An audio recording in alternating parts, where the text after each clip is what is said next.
Behind me are the labs of a female in her late 20s that came in about a month ago with ulcerative colitis since 2010.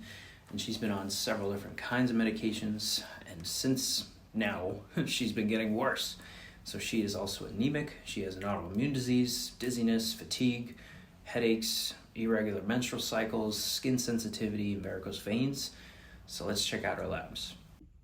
So for her on this summary page, all the way to the right, we have potentially pathogenic yeast overgrowth.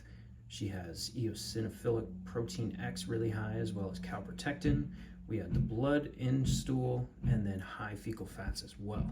So now looking at this page, her products of protein breakdown and her fats were all being pushed out of the body. So the food that she was eating wasn't being absorbed and then utilized by her own system. So we had to figure out why this was happening and support her here, but then as well with calprotectin and APX being crazy high, and then the lack of response from secretory IgA, this response should be much higher because there's definitely infections within the belly, but her immune system has been fighting this fight so long that it is suppressed.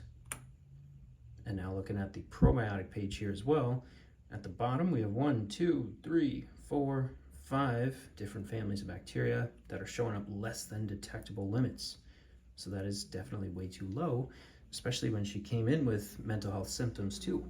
And now a majority of the gut produces a majority of the serotonin, and this can be a huge connecting factor for those symptoms as well. And then lastly, on our infection page, we had 1, 2, 3 opportunistic infections that are not supposed to be there.